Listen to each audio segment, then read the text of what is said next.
Now for my take on Amari Cooper to the Cowboys. We live in a world now with social media and with reporters always angling for stories and coaches always wanting to turn over a roster. And in Oakland's case, John Gruden, who has complete control over personnel matters, even over the general manager, Reggie McKenzie. Why Reggie McKenzie even stays on there, I have no idea, because Gruden makes all the calls. Where players that just a year or two earlier seemed like they were destined for stardom can be shown the door. And media types question why Dallas would give up a first-round pick for a two-time Pro Bowl wide receiver who's only 24 years old. Let me put this in perspective for you. Amari Cooper's in his fourth season. His fourth season. He's 24 years old. Calvin Ridley is in his first season with the Falcons. He's a rookie. He's 24 years old. You heard me correctly.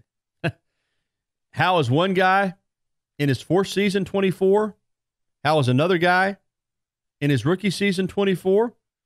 Well, because sometimes players come out of high school with completely different age ranges. Amari Cooper finished high school at 17, went to Alabama for 3 years, and came into the NFL at 20. Calvin Ridley was 20 when he graduated high school. In fact, he was over the age limit to finish out his senior season in Florida. He did not get to play his final 4 games because he went over the age limit. He might have even turned 21. He only played 3 years at Alabama. But he was already the age that Amari was when he got to Alabama, that Amari was when he finished at Alabama. So here's a guy who's in his fourth year. His first 2 seasons, he was a Pro Bowler. Over 1,100 yards one season, over 1,000 yards the other. Last year, he dropped off to 685 yards. This year, through 6 games, only 280 yards receiving and 1 touchdown. But the Raiders are a mess. John Gruden signed a 10-year deal at $10 million a year guaranteed. He's in control of that team. He's an old-school coach, and he basically wants to blow it up and start over. He traded Khalil Mack, who is arguably the best defensive player in the league, to the Bears. And now he's traded arguably his best offensive player to the Cowboys. Now, I've seen a lot of criticism for the Cowboys saying, why would you give up a number 1 draft pick for Amari Cooper? Well, they don't have any big-time receivers. Beasley's a nice little possession guy, does a good job, goes across the middle, makes clutch catches, takes hits. But that's what he is. He's not a game breaker. He's not a run-past-you guy. Amari Cooper can be that guy. Amari Cooper is worth a first-round pick. The Cowboys, I'm sure, looked at the draft for next year and said to themselves, there's not a wide receiver that we think we can get in the draft that's better than Amari Cooper. Now, how is a guy who was a Pro Bowler his first 2 years with elite route running skills and tremendous speed not a good pickup? Yes, does he drop some balls? He has. He dropped some at Alabama.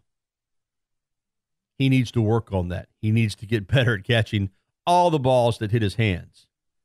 But he gives the Cowboys a potential game breaker, something they desperately need. I think it's a great trade for the Dallas Cowboys. Would they have rather given up a second? Sure. But there were a number of other teams that were lining up to give up a second as well, including the Philadelphia Eagles, who are in the same division as the Dallas Cowboys and are the defending Super Bowl champions. So not only did Dallas get Amari Cooper, they kept him away from the Eagles. The Redskins were interested as well, another division rival. So if you want to make sure you get the guy and your rivals don't, then you pony up and you give up a first-round pick.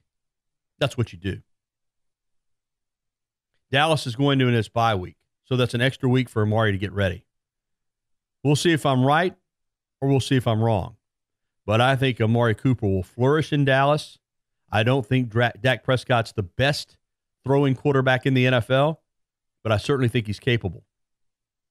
And with a receiver on the outside that can make plays, Ezekiel Elliott will benefit. Beasley will benefit. The tight ends will benefit. Amari Cooper big-time pickup for the Cowboys. In my opinion, worth a first-round draft pick.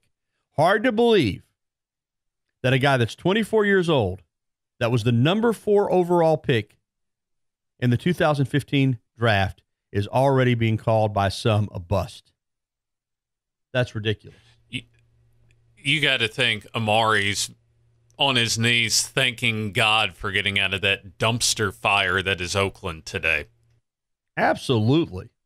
It's a new life for him, and I certainly think for the Cowboys, it's a great pickup. And it'll give Bama fans a reason to get excited about the Cowboys, because Dallas, one of the very few teams in the NFL that does not have an Alabama player on its roster until now. Bo Scarborough had been on the practice squad. They released him. I think he signed with Jacksonville. But now Amari Cooper comes in, so that gives Bama fans an opportunity to pull for the Cowboys. Let's be honest. The Cowboys are the Yankees. They are the Celtics. They are that type of franchise that all eyes are on the Cowboys. Love them or hate them, they're the Cowboys. They're America's team. They are the most profitable team in the National Football League. And so when you have a player from your school that you follow on that team, you're going to pay extra attention to the Dallas Cowboys.